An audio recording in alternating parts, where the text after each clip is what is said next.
Hello. Welcome to this forum for Legislative District 28, House Positions 1 and 2. I'm Liz Kernitz-Thurlow of the League of Women Voters of Tacoma-Pierce County, and I will be moderating.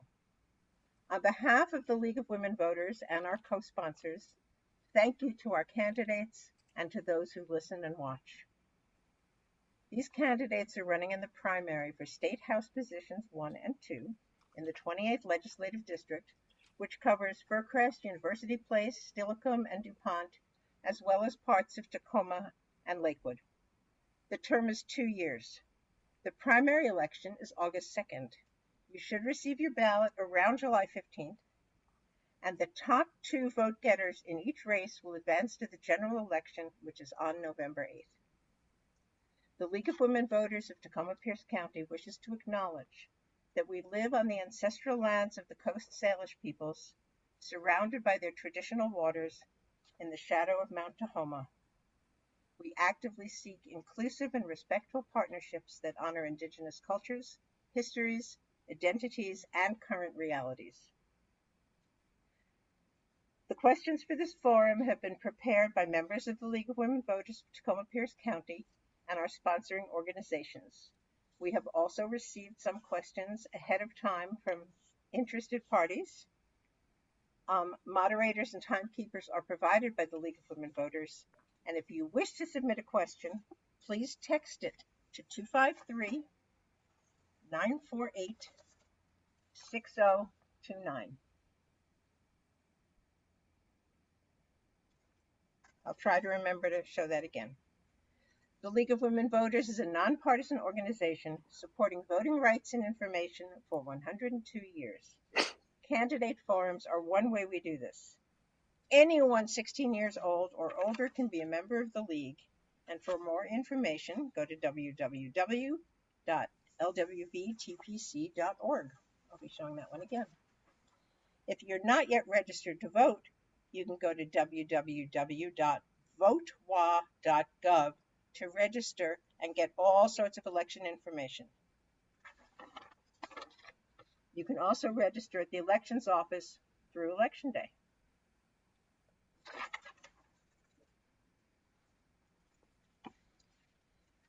The League is recording this and all our other forums, and they can be viewed at lwvtpc.org. We have requested that no other recording be done. For position 1, the candidates in ballot order, and let's see everybody please, are Mari Levitt, Victor Hogan, Dre LeBlanc, and Gabe Sackwitz. For position 2, the candidates in ballot order are Chris Nye, who is not attending, Dan Bernowski, and Susanna Keilman. Thank you all for being here and wanting to serve our electorate. Candidates were sent ground rules, which include a rule not to comment on their opponents. Do you agree to these rules? Please nod or say yes, or both. Yes. Thank you. Teresa, can we go back so that I can see everybody on the screen big? That's what I'm trying to do. Thank you. So our timekeeper is Terry Baker, and she'll let you know when you have a minute, 30 seconds, 15 seconds, and when it's time to stop. Opening statements may be up to 2 minutes. Closing statements will be 1 minute. If I don't say otherwise, the time to answer questions will be 1 minute. Opening statements are in ballot order. So, your opening statement, please, Mari Levitt. Good evening. My name is Mari Levitt, and I have the honor to represent you in the State House of Representatives, representing the beautiful 28th Legislative District. And it's my pleasure to be with all of you, and I'd like to thank the League of Women Voters for holding this forum, and to many of you who are engaged and active participating in the forum. Like many, I first came to Pierce County as a child in a military family, and I knew early on that this was going to be my home. And that's why I'm raising my family here, and I've dedicated my career to this community. As a longtime community and technical college administrator and human services professional, I've spent my career working for local families. My husband and I own a small business, and together have 7 wonderful children, including 2 from the foster care system. I have served as I'm on several boards and commissions, including a trustee of the Pierce County Accountable Communities of Health, on a local YMCA advisory board, chair of the Pierce County Ethics Commission, president of a local school district's PTSA. And I'm running to bring my proven record of working together and our shared values to fight for local priorities.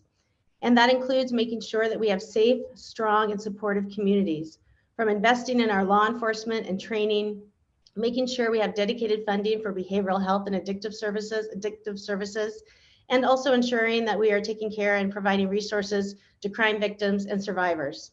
I'll continue to be a voice and champion for community and technical college education and career and technical training, expanding apprenticeship programs, and especially programs for our veterans and military spouses, youth, and those who have been displaced from the pandemic. And I'll be a voice for small businesses, making sure that we have pandemic recovery, we're making sure that they are taken care of, and in addition to make sure that we are providing opportunity for those who have been deterred from women, people of color, veterans, to create jobs in our community. As your representative, I'll focus on people, not partisan politics, because I think that's what we need more of in our state government. It's an honor to be with you, and I look forward to your questions. Thank you. Thank you. Victor Hogan, your statement, please.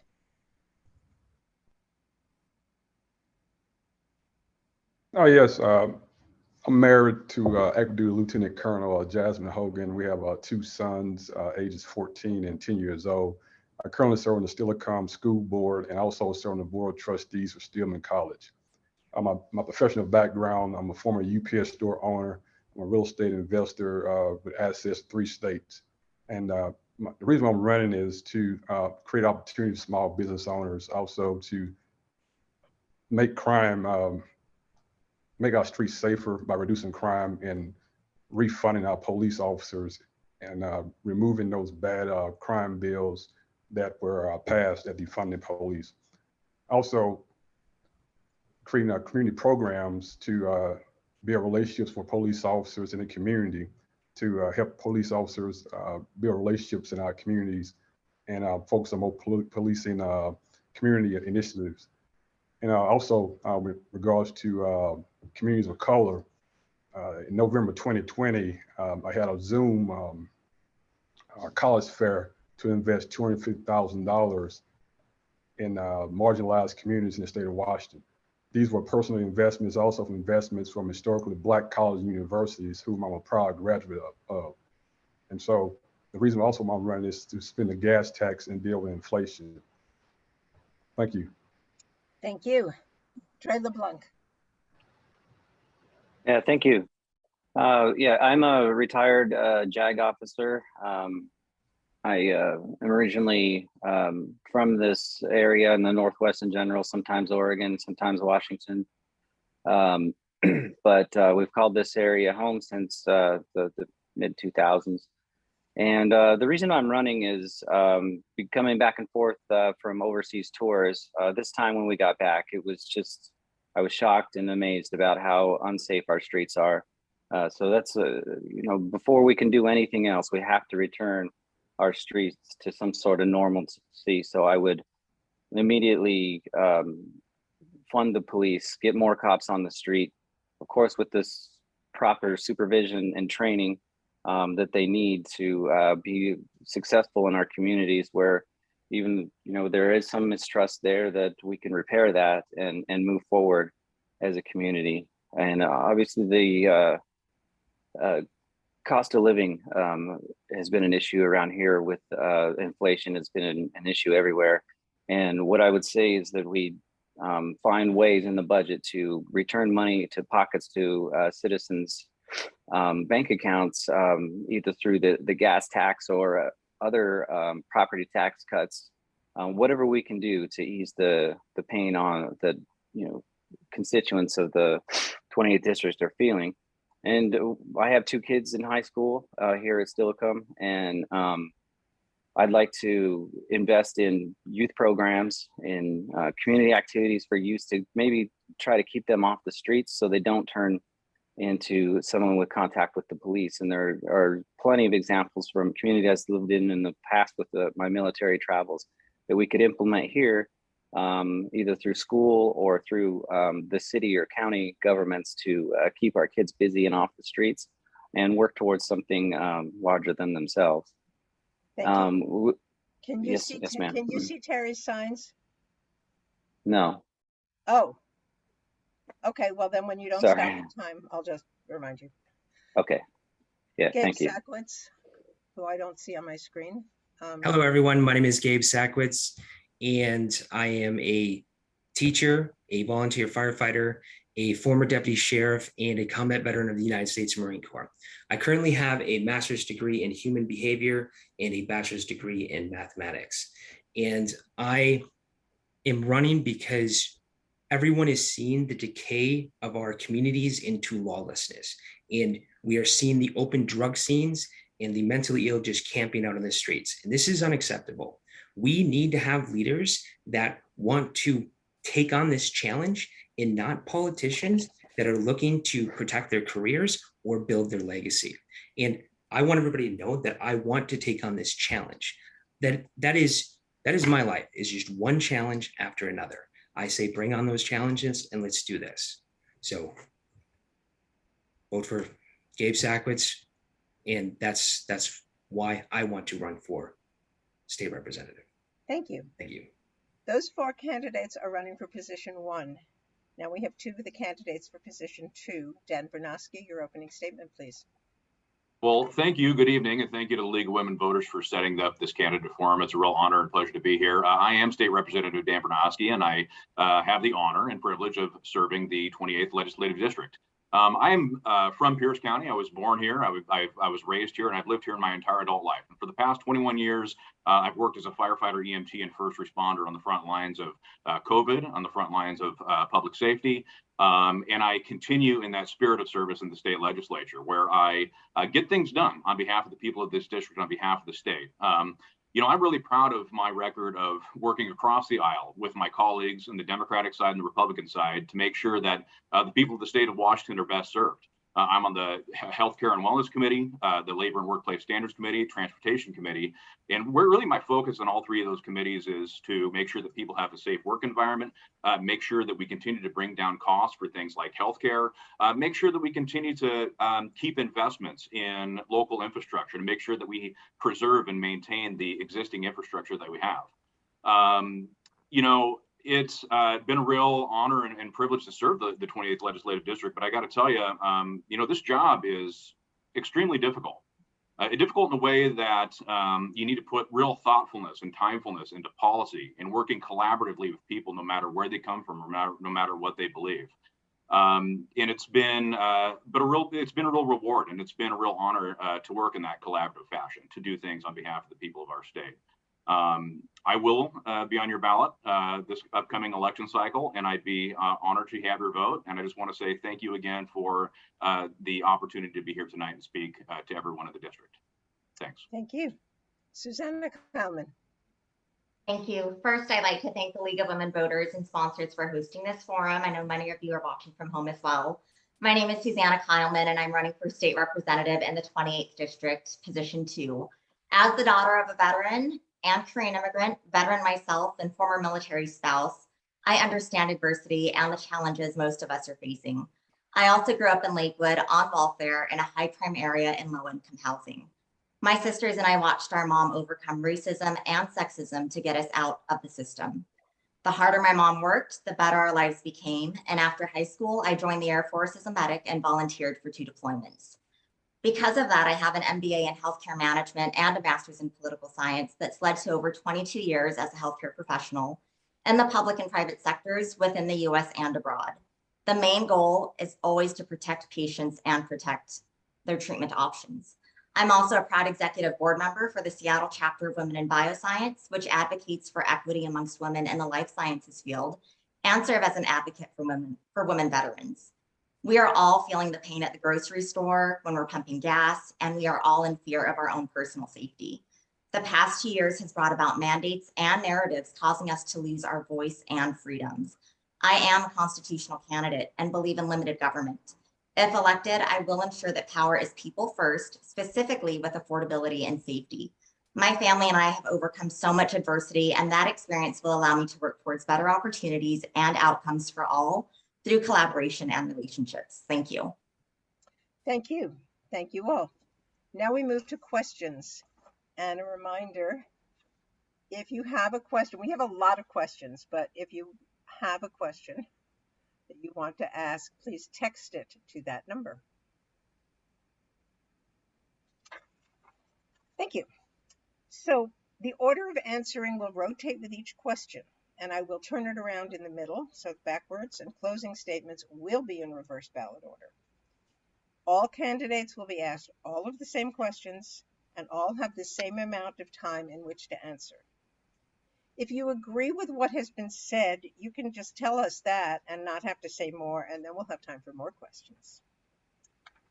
So as the order of answering rotates with each question, Victor Hogan will answer this question first, and Mari Levitt will be last, and I will keep reminding you, especially because we're not all sitting at a table, so we're not in that order. How would you respond to those who would like Washington State to return to polling places or make other changes rather than continue our mail-in voting system? And a voter sent in the question saying, how can we be assured that there is voter integrity in our state? Victor Hogan. Yes, ma'am, that's a great question. Washington is one of 5 states that have mail-in voting. The mail-in voting process in Washington started with disabled persons and persons over age 65 prior to 1983. Then in 1983, it was expanded. In 2005, the state passed legislation to approve mail-in voting, but also gave counties the option to have mail-in voting or in-person voting. And Pierce County was the only county that maintained in-person voting up until 2011 when the legislature passed a statewide system for mail-in balloting. And so I gave a historical perspective because essentially the voters of Washington have already decided that they want mail-in voting. Now, I'm aware of many people that have moved to the state of Washington that are accustomed to in-person voting, but I don't believe in just coming to office trying to change the systems all over every place. So essentially, the citizens of this state have already decided that they want a mail-in ballot voting. Thank and you. Also, The time, it says stop up there, and I don't know who can see what. Dre LeBlanc. Yeah, I think that the question of whether voter integrity is or ballot integrity is an important one, and the opportunities for fraud and stuff like that are the purview of the Secretary of State, and to ensure that those ballots are valid. And I think that the mail-in ballots should continue along with an auditing process that's fair to both candidates that are in that race. And I wouldn't change the mail-in voting process, but I would, in order to give citizens the solace that their vote is counting for the person that they voted for, is to have a robust auditing system that checks signatures, understand that that's the right person for this ballot. And there's a challenge, this is a military community, people come and go, and we obviously don't want a ballot sent to an address that person's no longer at. But there's checks and balances that we can that are implemented now, but we can make more robust to ensure that ballot integrity exists. So I would keep the mail-in system. Dan Bernowski. Yeah, thank you. So I've been voting in the state of Washington for over 20 years. Ever since I was eligible to vote at the age of 18, I have only voted absentee or mail-in. I have never physically been to a polling place ever in my entire adult life. And I have to say that the mail-in voting system is great.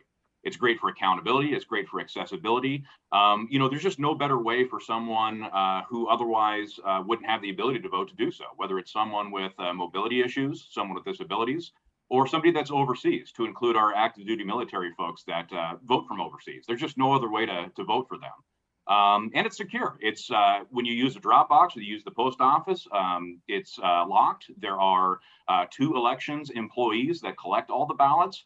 There's a paper trail, and and when every ballot is counted at the Secretary or Pierce County elections, I should say, there are several election observers from all sides of the spectrum to make sure that it's done in a fair manner. So I absolutely love our mail-in voting system, and I think it's absolutely secure, and I can't think of any better way.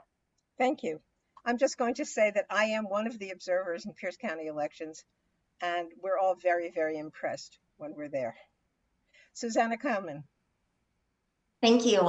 So people should have the right to choose either and trust that their vote and their voices are heard. I do support accountability and tracking measures to ensure the integrity of the election process. There is a gentleman and a group of retired military officers that work to match up absentee ballots with military service members. And a lot of those ballots do not find our service members. So there is a flaw in the mailing voting system.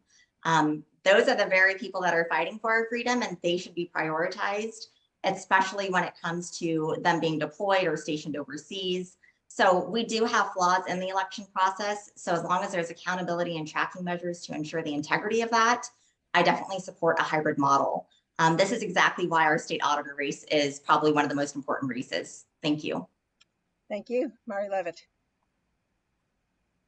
Thank you for the question. And I absolutely agree that election integrity is important. And I think the mail-in ballot system that we have in Washington State is one of the models in the country. And I've lived in our district for nearly 32 years and in our county for over 40 years. And I did go to the polls and I've done mail-in, and I miss going to the polls because I like the experience of it. But I can tell you from a taxpayer savings perspective and the integrity of having observers from different parties, checking the signatures, making sure that if there are any questions that ballots get sent back is really top notch. The other thing I will say is that they are very careful and diligent in our system to make sure that military members get their ballots and so much so to make sure that they get voters pamphlets. And a lot of those for our military has been strengthened over a period of time, but having a mail-in system that has significant integrity and that is focused on with accountability is something that we should continue in Washington State. Thank you. Thank you all. The next question goes to Dre LeBlanc first, and then we go down in that order. Did Gabe get that one? I'm looking and I have him checked off, but I don't remember him answering it. So I haven't answered it yet. No. Okay, would you please? There we go. I've lost my mind. It's all good. I mean, I don't understand why we can't just do both. Maybe we can implement some sort of like digital verification process that confirms the voter's ballot has been received or counted. I think that would be sufficient. Votewa.gov does do that. Oh, then there you go. Yeah, we should just do both. Okay, that's it. Thank you, and I'm sorry. Okay, Dre LeBlanc. Now that the Supreme Court has overturned Roe v. Wade, how important do you think it is that Washington State maintains or changes its current guarantees of a woman's right to reproductive freedom? Will you maintain HB 1851, which guarantees a pregnant individual's right to access abortion care? What will be your actions? 1 minute if you can do it. Sure. My actions would be a reflection of what I talk to the constituents about in the community. What is it their priorities are with regard to the overturning of Roe versus Wade and the statute you referred to? And, you know, what I look at this is a representative as close to the communities you can be, except maybe a city council or a mayor, and get out and talk to people about what they want. Do they want to maintain it? And my inkling is that they do. And if they do want to maintain the status quo where abortion availability is in Washington, that's up to the constituents. I'm not going to supplant my personal beliefs with regard to that issue with those of my constituents. I wouldn't do that on any issue unless it was obviously unconstitutional or somehow otherwise, you know, not a good idea. So that's how I'd handle that. And I don't think that the reproductive care is at any danger in Washington State. Thank you. Gabe Sackwitz. Yeah, so in the state of Washington, women already have the access to contraception and abortion per RCW 902.110. The state may not deny or interfere with pregnant individuals' right to choose to have an abortion prior to the viability of the fetus or protect the pregnant individual's life or health. So, I mean, simply just that's it. Thank you. Dan Vernosky. Thank you very much. Yeah, there's no question that it's critical that we maintain access to all forms of healthcare, reproductive care, abortion care for people across the state of Washington. You know, the overturning of Roe v. Wade at the Supreme Court really absolutely does put women in a lot of different states in danger. Whether it's because they don't have access to all forms of reproductive care, whether it's a medical emergency such as an ectopic pregnancy. We need to absolutely do all that we can in the state of Washington to make sure that not only is it just codified, but it's really, really secure. I would be in favor of something like a constitutional amendment that would preserve the access to abortion care in the state of Washington, and to include other contraceptive care as well. You know, we heard from Justice Clarence Thomas that you know, we could be looking at overturning Griswold versus Connecticut, which gives the constitutional right for all forms of birth control and contraceptive care, which we need to protect as well. So thank you. I'm a staunch supporter of maintaining the rights that we have in the state of Washington. Thank you. Susanna Kyleman. Yeah, again, this is law. This is not in jeopardy at all. This is under Initiative 120 passed in 1991 that the state cannot interfere with women's right to choose. So abortion will remain legal in Washington state, and women will continue to have access to healthcare and contraception. The one thing that we have to be diligent about is we should try to save as many lives as possible if we are pro-choice, as well respect that this is a complex issue if we are pro-life, especially in cases of rape, incest, risk of life. And all of this is between a woman and her provider. That's all. Thank you. Thank you. Mari Levitt. Thank you for the question. I would support making sure that House Bill 1851 stays intact. And I do think we have to be diligent to make sure that we're protecting access to women and families to ensure that they have opportunities to take care of themselves and make decisions that are important to them, to the health and well-being of them and their families. And so because bills have been introduced in the legislature over the last few years, it suggests that we aren't safe and that things could roll back in Washington state. The voters have spoken twice on this issue. The constituents in the 28th legislative district support opportunities to make sure that we're creating healthcare access for families and for those in difficult medical conditions, and that we really need to make sure that we are protecting those access rights and those decisions that are made between individuals and their families in the 28th. Thank you. Thank you. Victor Hogan. I think Representative Levy was reading my notes. But the caveat what Representative stated is in 1970 and 1991, the voters of Washington have already decided abortion. The state law mandates that healthcare plans must provide contraceptives to birth control to women. And I sit on the board of trustees for a college. And I understand how important this is to women's rights. And so I would not support any change to our current laws regarding abortion. Thank you. Thank you all. Okay, Gabe Sackwitz answers this one first. We have increased wildfires, extreme heat issues, but not so much this year, air pollution from cars, as well as other things. How concerned are you about climate change? What actions will you take to address climate change? And please include public transportation and anything you think is important. Yeah, so I believe climate change is real. It's a real issue that we have to address. And we need to have reasonable conversations about what is happening and not politically weaponize these issues. And we need to bring everybody to the table and have these conversations, because there's going to be good ideas that come from anywhere and everywhere. You know, it's like we can't leave out industries like the timber industry from coming to the table with good common sense solutions. You know, again, I just want to bring everybody to the table, come up with the best ideas, and act accordingly. Thank you. Dan Bernowski. Yeah, thank you. We absolutely need to work to continue to solve the climate change crisis. And the way we do that is by reducing carbon pollution. So we need to reduce carbon pollution across all sectors, whether that's transportation, whether that's with building construction, whether that's with energy production itself. That really is the key to solving the climate change crisis. And really what that also means is energy abundance. So that way, we're not having to rely on fossil fuels solely as a way to back up things like solar plants and wind plants and wind farms and things like that. So I'm really excited the work that we're doing in increasing access to more public transportation. I'm really excited in building out more electrical grid infrastructure to where if somebody chooses to have an electric car, they can do so and reliably charge their car, and to make sure that people have continued access to things like air conditioning for the next heat dome event. So that way we don't have people get sick or go to the hospital or die because they don't have access to things that are cooling, because the next heat dome is going to come. So anyway, that's what I do to help solve climate change. Thank you. Thank you. Susanna Kyleman. Yeah, so climate change is real. We all need to do our part. We also need to ensure that solutions are equitable. Not everyone can afford electric cars. Not everyone can afford the gas, especially with our gas taxes and the associated licensing fees that just increased almost by 400%. We can support efficient public transportation, which, by the way, not a lot of people feel safe using public transportation anymore, along with meaningful policies with measurable outcomes that reduce our carbon footprint.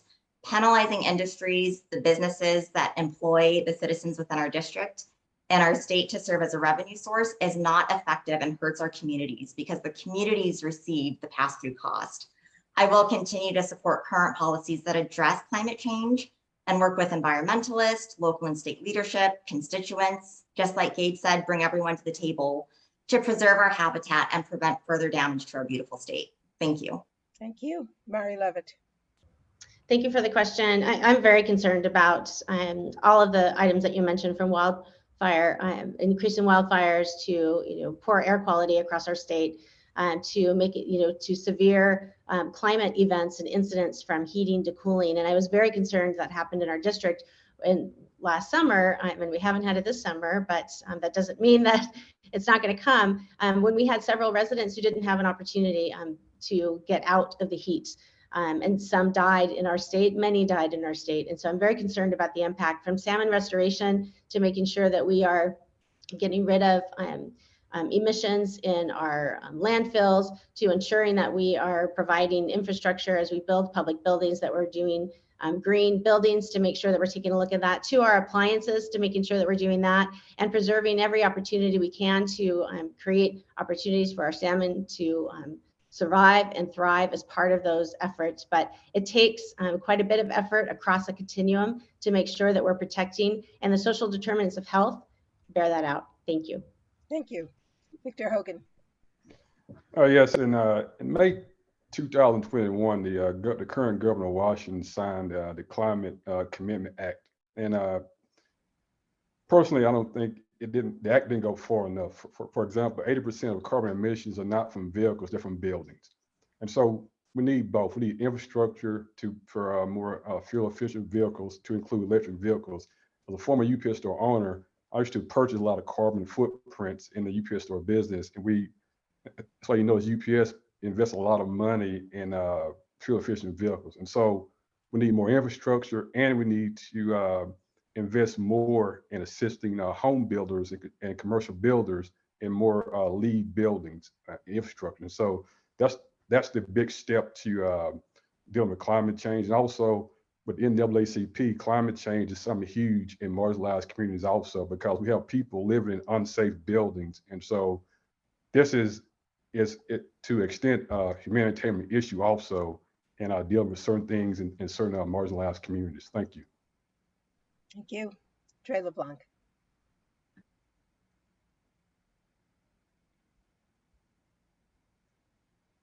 Unmute. You got me now?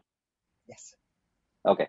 Yeah. So I agree that we need to have the infrastructure in place. We need to take climate change seriously. But here's where I differ, I think, with my colleagues here, is that we can't do this and overrun what our capabilities currently are. Solar, electric, and stuff are all great ideas that I think are well worth pursuing. But we can't do that at the expense of our economy or small business people or even large businesses that employ us, that pay taxes to fund our governments and our police and stuff. That seems to me the wrong way to do it. It's taken a long time to get here, and it's going to take a long time to get to a state where we can deal with climate change in an acceptable level, but not at the expense of families and jobs. And we can do both, but we have to do it keep in mind that it's going to hurt people if we shut down, a business or even a coal plant or whatever it might be, because there is not enough alternative electricity to do it. And then if we have a current situation like now, we can't produce enough oil or fuel to take care of ourselves, which we could, but we're not, and I think that's a shame. Thank you. Okay, Dan Bernowski is first on the next question. We have a large and growing homeless population, and even among those not homeless, a lack of affordable housing for many people. What are your plans for things the state legislature can do to increase housing and improve affordability? And how can the state support municipalities and counties in their efforts? Well, thank you for the question. Yeah, there's no doubt that one of the many contributing factors to homelessness that we need to continue to work to solve is lack of affordable housing. I've been talking with a lot of folks at the doors, and they've been telling me about how housing affordability specifically has been tough. Whether it's, their kids can't afford to buy a new home, or whether it's rents keep going up. And I think really the key to this is a supply and demand issue. I mean, people continue to move to the state of Washington, and there's not enough supply for where the demand is. So what we can do at the state legislative level is increase housing, allow for streamlining of permitting, making sure we increase zoning so that way we can build more flexible types of housing in more communities. And what that'll do is increase supply, and that increase of supply will absolutely help to reduce overall housing costs, because it's going to continue to be an issue until we build more housing for all the people that want to live in our great state. Thank you. Thank you. Susanna Common. Yeah, so it's really a sad issue. I've been door knocking quite a bit, and a lot of people tell me that it's really sad because their children can't even afford to buy homes in the very areas that they grew up in. So in regards to homelessness, we definitely need to tackle the root cause, especially when it comes to mental health and addiction. Legislature can support policy to ensure funds are available for these efforts that get people off of the streets and into a pathway back into society. We can support good policy that plans for affordable housing under the Growth Management Act, create additional middle housing near transit, and eliminate redundancies to streamline permitting and regulatory processes. But most of all, it shouldn't be states shoving policy down cities' throats. The city councils, the people that live in these communities have wonderful ideas and want to help with this problem. So I think we need to bring people to the table whenever we address the solution for both of these. Thank you.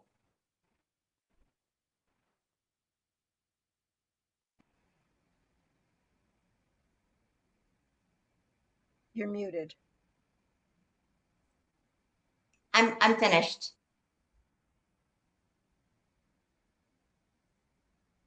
Mari Levitt, please unmute yourself. Oh, thank you. Sorry, I didn't hear you call my name. Apologies.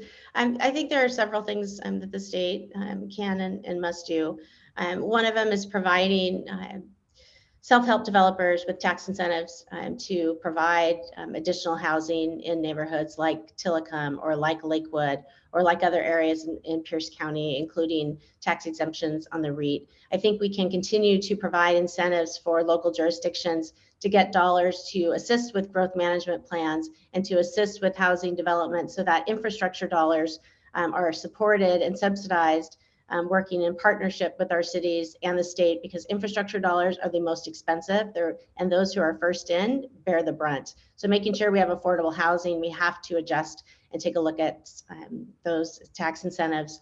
to do that. We also need to infuse dollars into the Housing Trust Fund and make sure that we have provided options. And we need to look at a continuum across the board, from assisting those who are homeless, making sure they have permanent supportive housing and career training and skills training and housing vouchers for those most vulnerable. But then we also need to make sure that we just simply get more housing built through streamlining and through permitting. Thank you.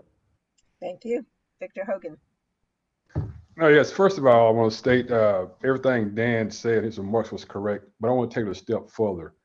Is for affordable housing, every individual that qualifies for a loan in the state of Washington, my plan is simple. We will provide down payment and closing cost assistance.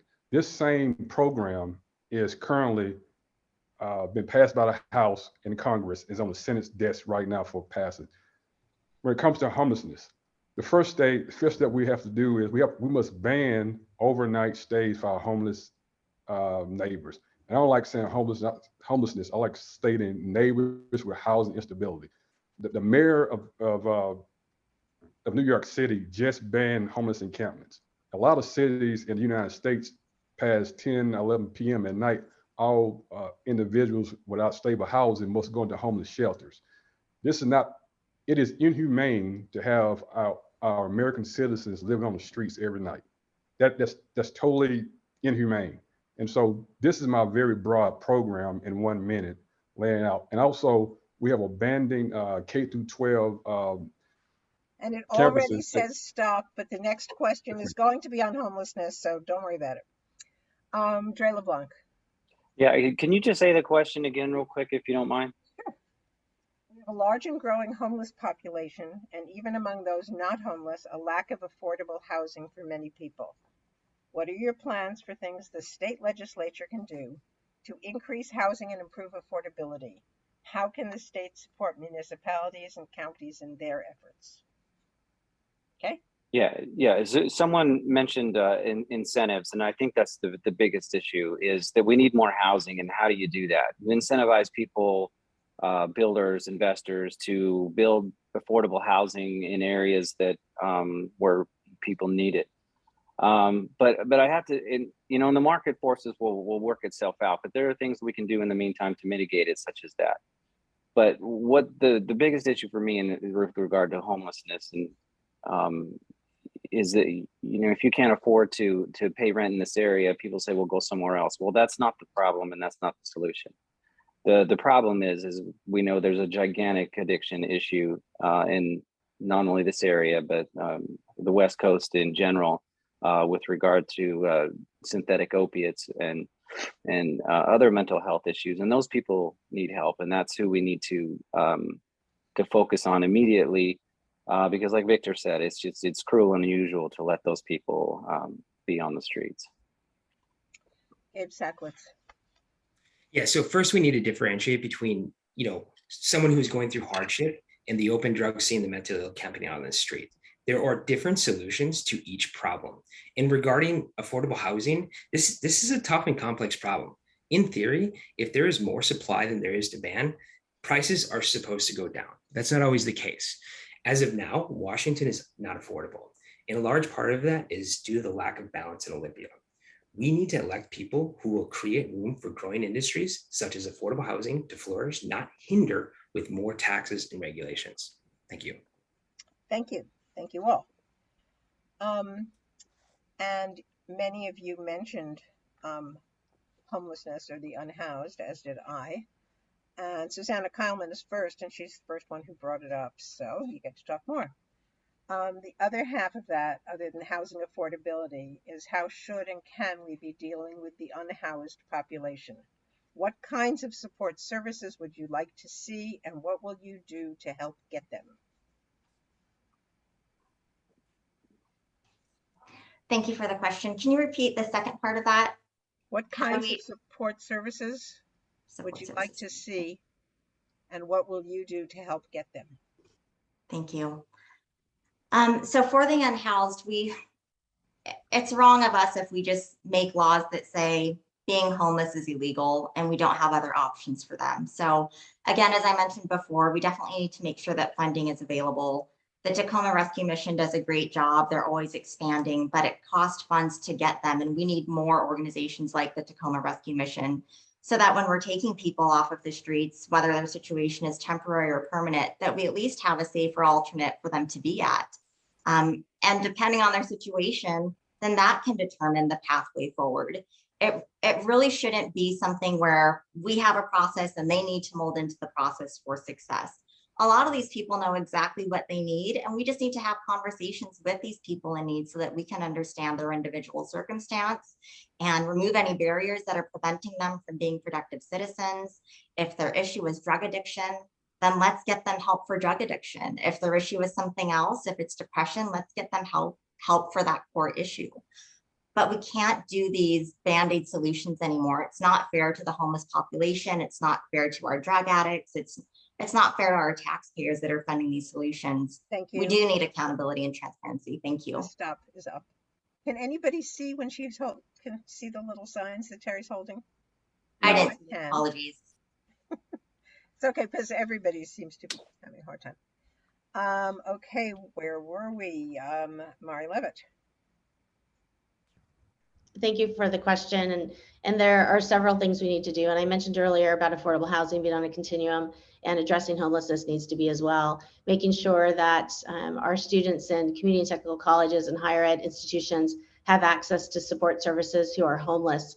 Making sure our foster care youth have expanded opportunity for housing as they age out of the system so that they have a soft landing and have housing to be able to do that. Ensuring we have housing vouchers for incarcerated folks who come out, 95% are released, and without housing, it creates an unstable situation. We also need to make sure, I mentioned the Housing Trust Fund, assisting our nonprofits and agencies to get more housing, but permanent supportive housing and temporary shelters, because we simply don't have enough bedding to be able to do that. And so those are just some things, including addressing youth homeless.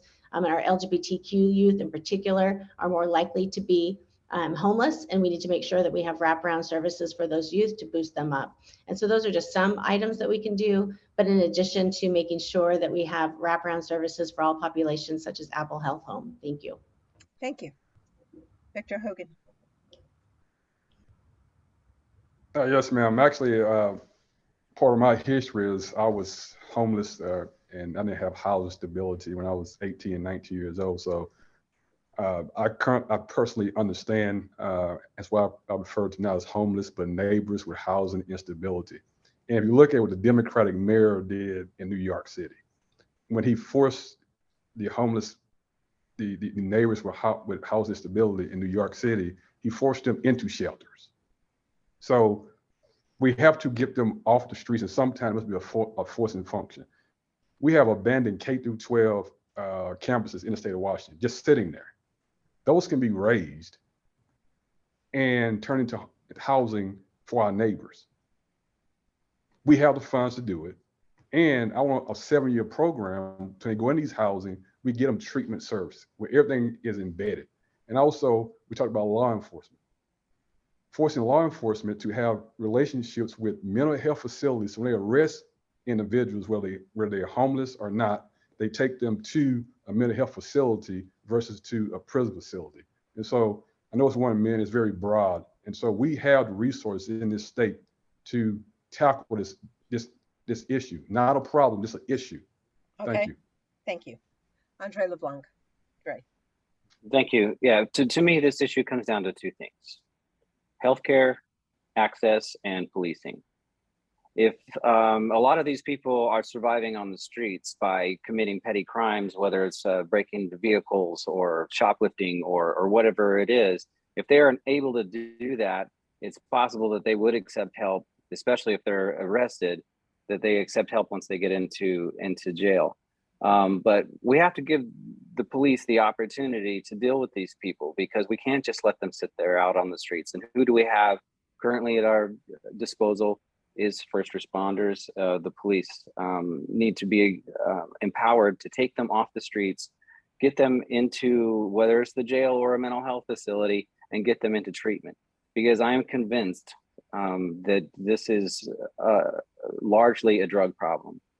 And I think it can be fixed. And I think we need somebody in office that's going to make the hard decisions, because a lot of it's not going to be pleasant.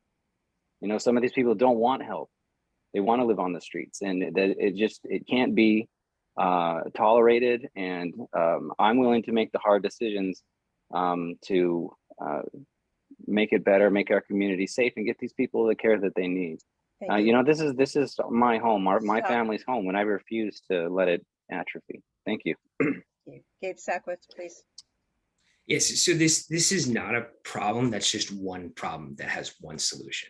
There's different categories and different problems and different solutions to each one of those problems. But if we focus mainly on what we're seeing out in the streets, and that is we see those tent encampments under the freeways, on the sides of the streets, a lot of that, or more often than not, that's going to be mental illness and a drug issue. So the best solution that I can think of to handle that is giving law enforcement the ability to be able to take or bring those people to facilities that can address those needs, or even giving them an ultimatum. More often than not, they're already breaking the law. So a law enforcement officer could go up to him and be like, hey, I can arrest you for breaking this law, or I can take you to this mental health facility so that you can be evaluated and assessed, or this drug rehabilitation facility where you can be evaluated and assessed. That would be the most humane option for that specific problem. Thank you. Dan Bernowski. Yeah, thank you for the question, and I agree with a lot of my colleagues here. The folks that are in our community who are experiencing homeless, they're not a monolith. You have some folks experiencing housing instability because there's a lack of affordable housing, and it is also mental health and addiction for folks that are visibly homeless. I think it's a regional issue, and we're doing a lot of good work and making a lot of good steps and coming up with alternatives for people other than jails and the emergency rooms. And, you know, over my 20 years in the fire service, I've sent a lot of people to the emergency room that might not necessarily needed to go because of a mental health or addiction issue. City of Lakewood and City of Tacoma have bought a motel that's going to be supportive housing, so that way some people have a place to go and they can get the resources that they need. But we're also putting into place in the community alternatives to emergency rooms for things like mental health treatment. So if somebody's in crisis, they have a place to go that is the most appropriate. We need to work and continue to work and have worked collaboratively with local government to make sure that there are more resources. But there is more work to do, and I'm committed to continuing on that work so that way the people in our community who are homeless have the help that they need. Thank you. Okay, we've come around, and Mari Levitt will answer the next question first. Many in this district are active or retired military. Are there supports that retired military or spouses of retired military need and are not getting? If so, what do you hope or propose to do about it? And if not, tell us. Thank you. And as a daughter of a military dad and grandpa and mom and sister, I value our military in the 28th, and I think the 28th, values our service that have been rendered by many that we get to meet.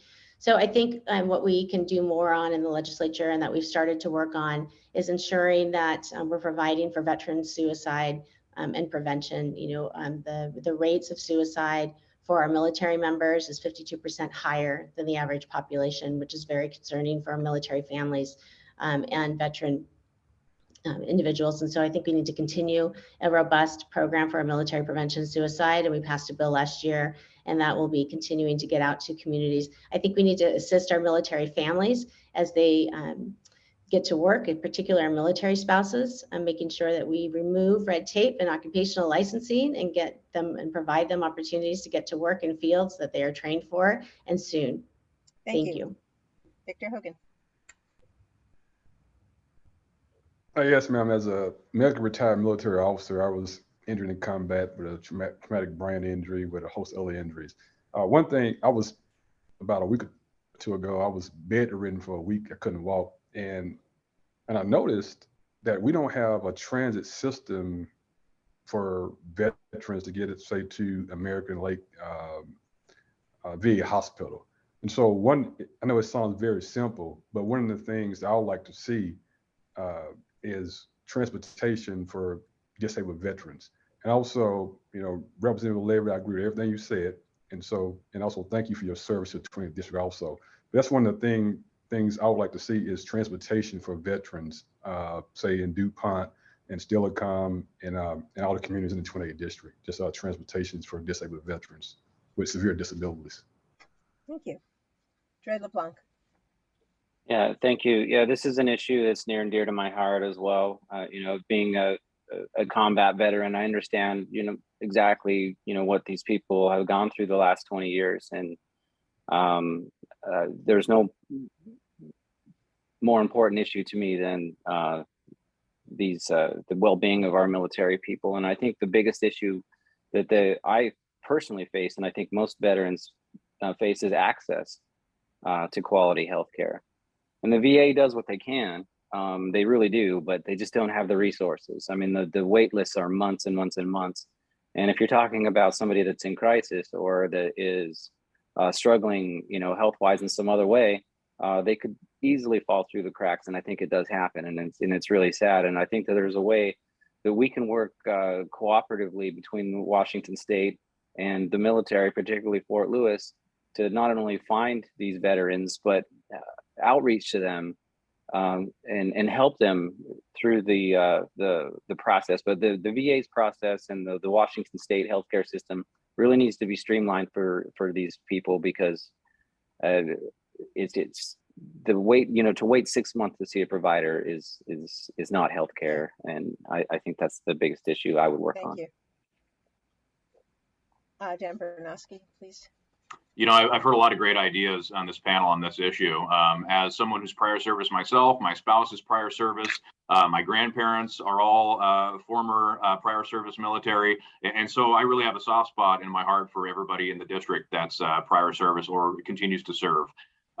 So we can do a couple of things. One, we can, like what Rep. Levitt did with one of her bills, we can streamline licensure for military spouses.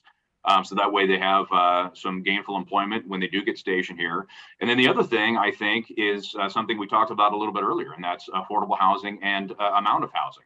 I've heard from several folks who are either stationed here or about to be stationed here who have to purchase an RV or a fifth wheel and park it in somebody's driveway, especially if they're a junior enlisted with a spouse and a couple of kids, because there's not enough off-post housing at all. We need more housing, period, and we need more affordable housing to go with that number of housing. So that way people can serve. It's a national security issue, it's a readiness issue, and it's the right thing to do for our military families in the district. Thank you. Thank you.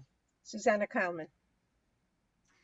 Well, no different than most of us on this panel. I'm a daughter of a veteran. I'm a veteran myself, and previously married to a military service member. So care starts before they even get here. I just posted something today and read on the news that a family that was PCSing to a Seattle new Coast Guard station had their belongings parked in the trailer in the back of their truck while they were staying at a hotel, and all of their belongings were stolen. So first, we need to make Washington a safe place to be. So public safety needs to be a priority at all times.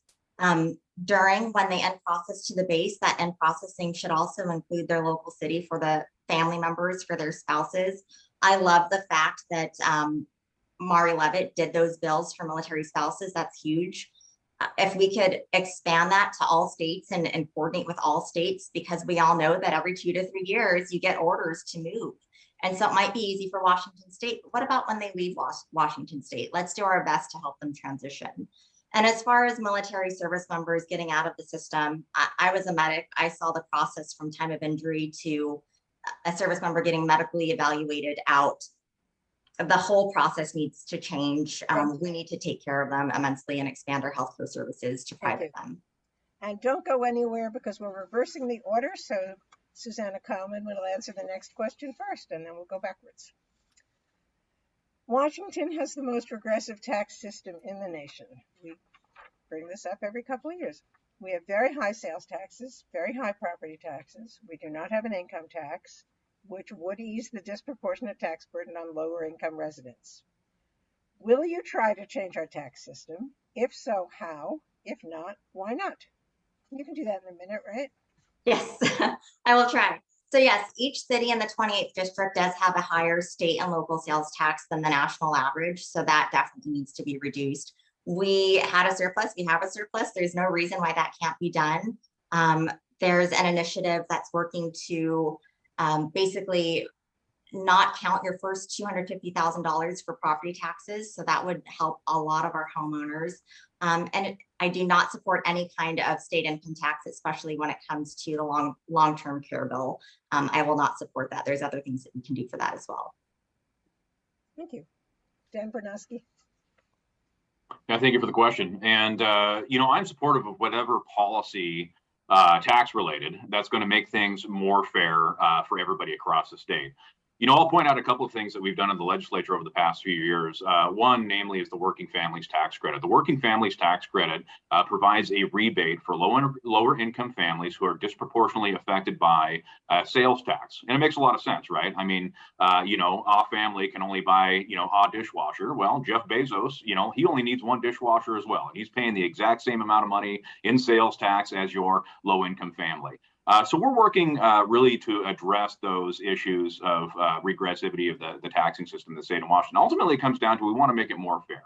We want to make sure that everybody pays their fair share, to include wealthy folks. They certainly need to pay their fair share. They benefit from things like infrastructure and existing goods and services that we have in our community that we all invest in. So it only makes more sense that we take care of our less fortunate, make sure that they're not hit disproportionately by things like sales tax, and everybody pays their fair share. And I'm all for fair share. Gabe Sackwitz. Yeah, as of right now, with the way prices are going up, we should be doing whatever we can to ease any sort of tax burden on the people as much as possible. The prices are getting outrageous, and whatever we can do to at least temporarily, again, relieve people of any sort of tax burden, just to help people along with this crisis of prices continuing to go up. Let's do that. Thank you. Dre LeBlanc. Yeah, thank you. I don't support an income tax in Washington State. There are plenty of other ways to make this tax system fair. And one example I can think of is that, let's say you go and buy a vehicle, for example, a $30,000 vehicle. The tax on that's going to be around $3,000. All right, for a junior enlisted person, that's a big hit. So what we could do is have it as scaled, who pays that tax based upon their relative income. That's one example that we could do in a lot of ways to help lower income people work through this current monetary crisis. So everyone should pay something. Everyone, should pay their fair share. But there are ways that we can do that through for low income people to not pay a tax in certain situations and provide some relief. Thank you. Victor Hogan. Yes, ma'am. As a business owner from UPS store, and I real estate invest in 3 different states, it takes me about from January to October to prepare my taxes every year. I had to write a 6-figure check for taxes. I would not support an income tax or a capital gains tax. Investors and people that create business, they create jobs. When an individual collects unemployment, that is not money from the government. That's money a business owner has put in an unemployment fund, and we put into a fund. And so you have to have people invest in our economy to create jobs.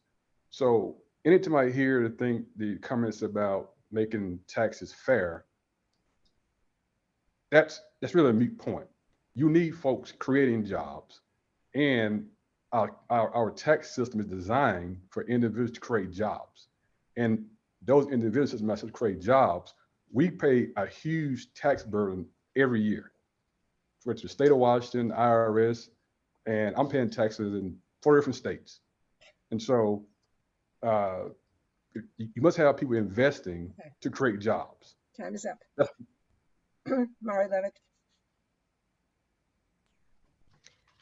Thank you for the question. And I think we need targeted tax credits, like the Working Families Tax Credit, and expand that as much as possible for thresholds to ensure our working families who are hit the hardest have options. I think we need to increase our senior and veterans tax thresholds that we currently have for our most vulnerable, and increase that threshold and also expand the breadth of folks who are eligible for those property tax deductions. I think we need to insist our small businesses of B&O tax is the bear of most existence, and making sure that we're creating an equitable system for our small businesses in particular to streamline that system and find a better solution than the B&O tax, because it hits our small businesses the hardest and they've been through so much in the pandemic. And I think we need to make sure that the working family or the tax work group, which is a bipartisan work group, continues their work and take their recommendations, because they have had work done across the state with citizens and business owners to get feedback, and then we need to take those recommendations seriously. Thank you. Thank you. Dan Bernowski will be first on this one. Do you have recommendations to improve student safety in schools? What would you suggest or support? What would you oppose?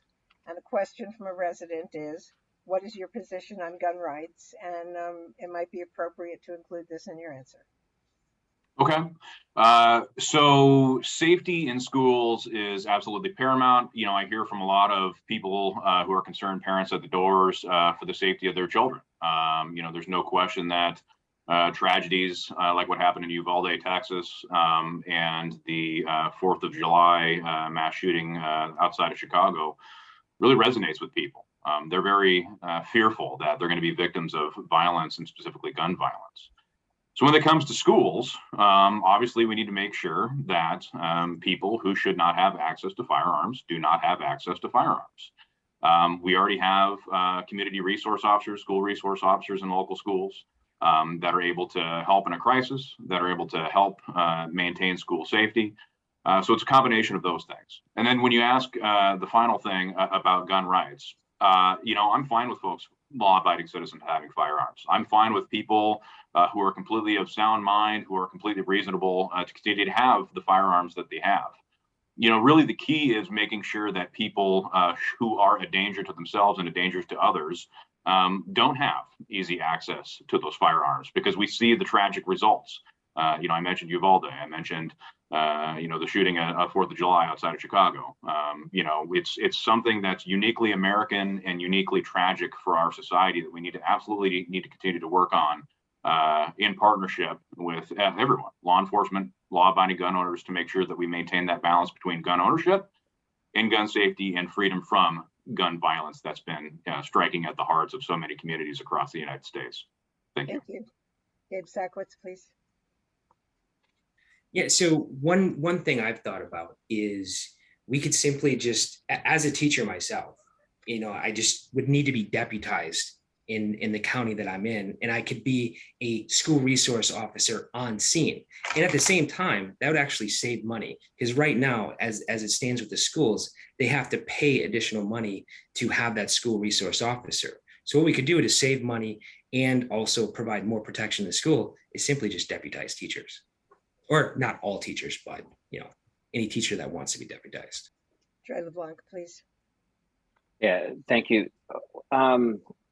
Washington already has some of the most restrictive gun laws in the country. So I don't know that there's anything we can do aside from enforcing those laws. As far as who has them, I think is the issue.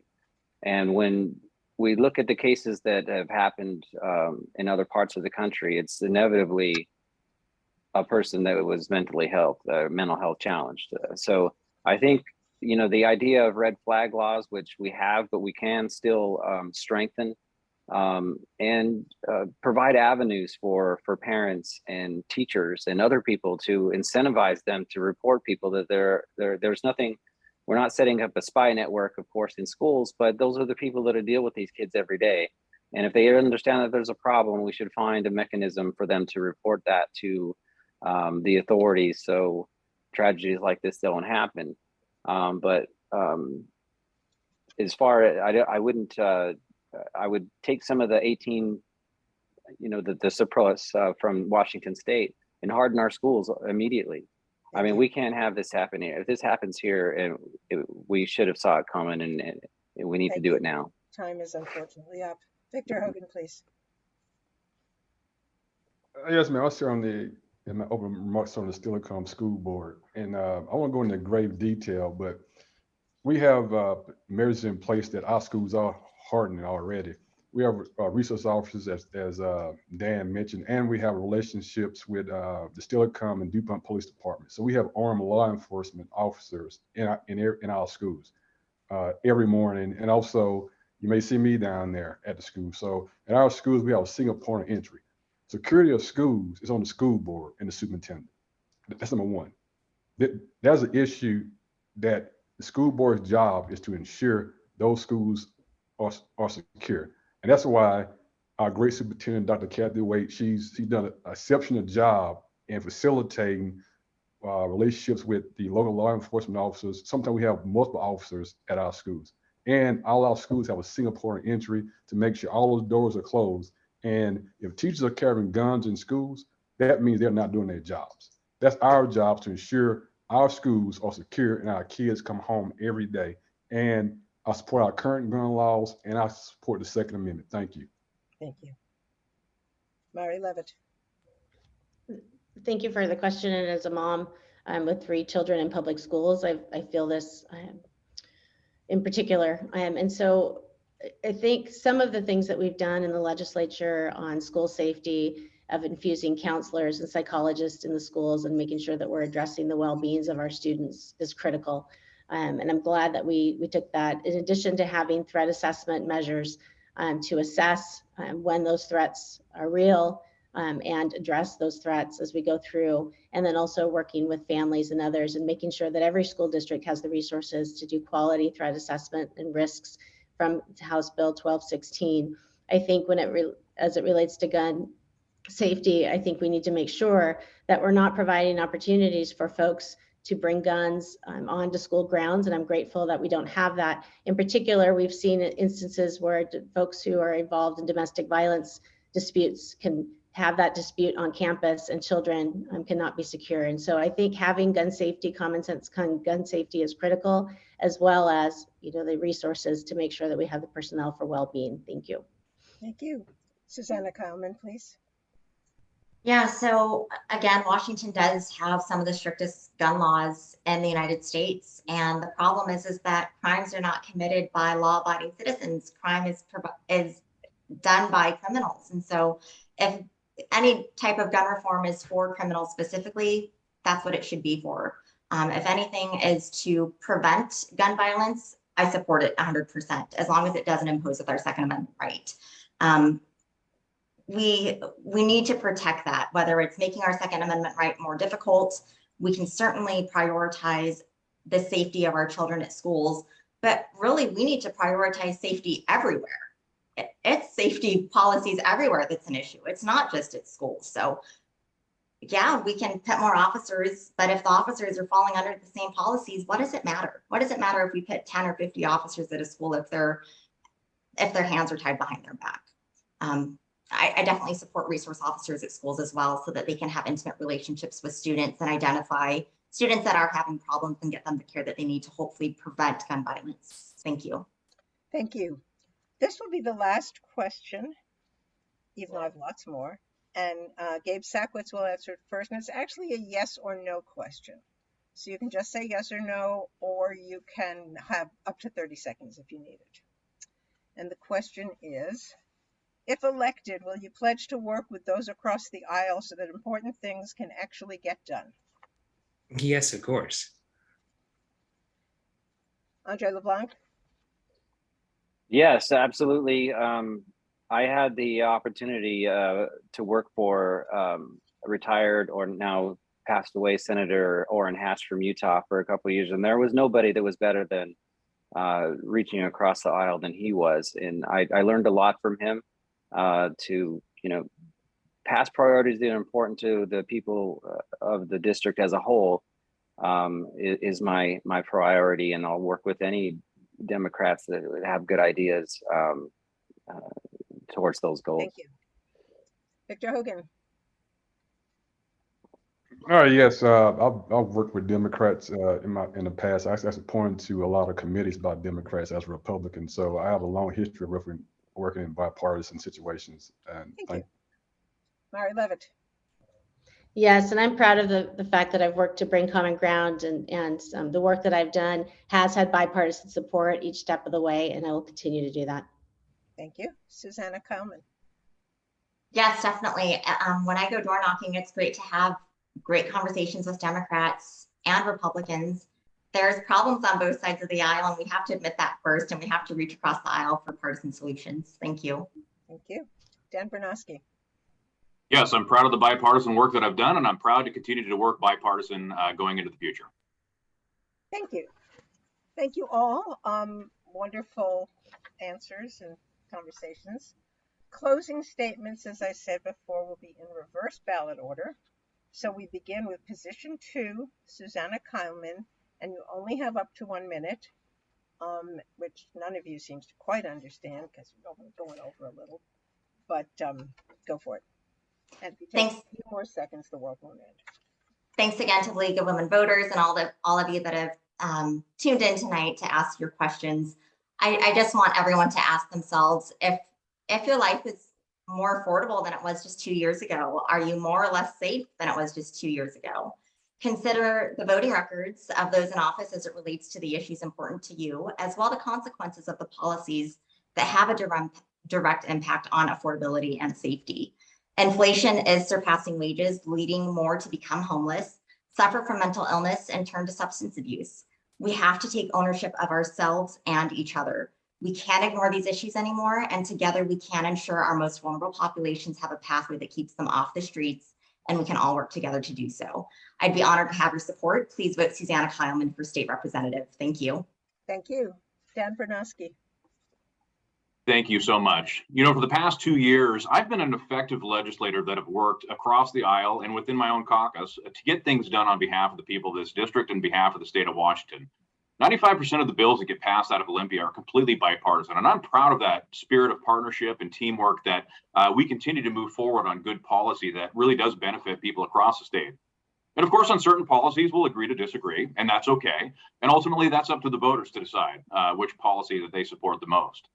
But I can pledge this. When I go back to Olympia in January, if you're gracious enough to send me there with your vote, I'm going to continue to work diligently on your behalf in a way that prioritizes bipartisanship, in a way that prioritizes effectiveness, and in a way that's going to continue to represent you and make sure that you continue to enjoy living here in the state of Washington and continue enjoy living in our great 28th legislative district. And I'd be honored to have your vote. Thank you. Thank you. Gabe Sackwitz, please. Yes, so I've done a lot of things. I have a lot of experience. And as someone who has served my country overseas and locally, I cannot sit back and watch what is happening in our neighborhoods. We are facing a rising cost and in living.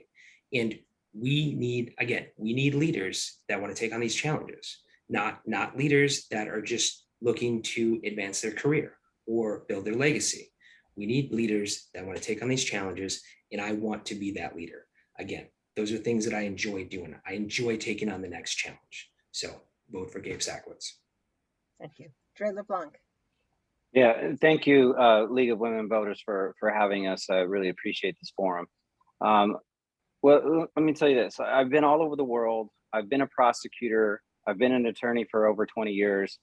And I've seen what works in other places and what's not working here right now. So we need somebody that's going to make the hard decisions to fix this. If you look at the record of the current leadership in Olympia, it's been an unmitigated disaster. And even if you've never voted Republican before, I'd encourage you to look at it, because if this situation doesn't get you fired, then nothing should, because people are struggling, people are unsafe, and it's a direct reflection of the policies coming out of Olympia. Give somebody else a try. Give Jay LeBlanc a try. I'll fight for you. Thank you. Victor Hogan, please. First, thank you to the League of Women Voters for hosting this forum, and thank you for everyone that's sending the great questions. Also, I'd like to thank you to Mari and Dan for your service to the citizens of the 28th district, because there's a huge sacrifice in being an elected official. And lastly, this campaign, my campaign is not personal. It's all about policies and issues. And in November, it's simple: change and more of the same. And so, do we want to change the trajectory of our state or do you want it to remain the same? And so thank you for your time. Thank you. Mari Levitt. Thank you. And again, thank you to the League of Women Voters. We're very grateful for you taking the time to host this. And to all of those who are watching this evening or will watch in the future, we're grateful for you to engage as well. I think that when we work together with our local jurisdictions and we work across the aisle, we truly can make good things happen. And I think that I'm really proud of the work that I've done to find that common ground of working together with folks on real solutions that truly matter to the 28th Legislative District, whether it's serving our veterans in the military or our small businesses or our most vulnerable. It's really important that we work together and that we focus on what matters in our district and really find meaningful options for policy to address the real concerns and the needs of our workers and our families. And I'm proud of the common ground that I've worked to elicit and will continue to do that, and honored to serve you tonight and in the past. Thank you very much. Thank you.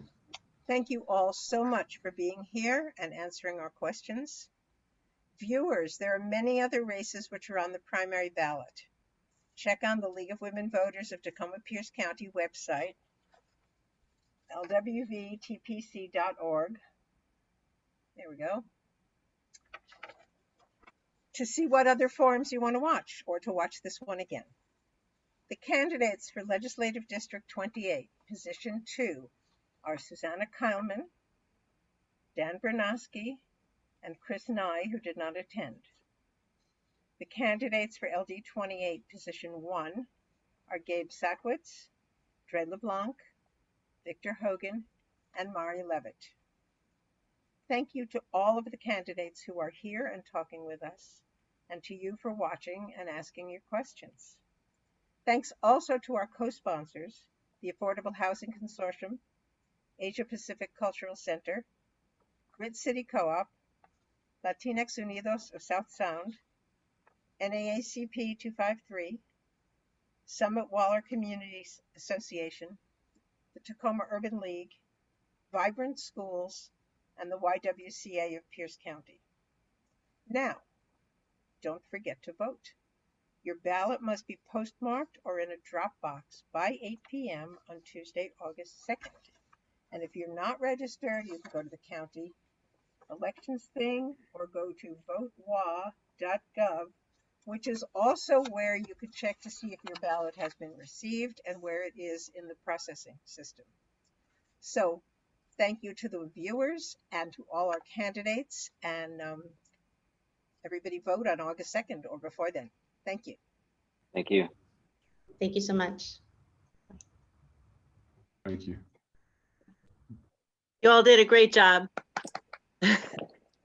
Recording is stopped. It says it's still recording. Let's see, hang on.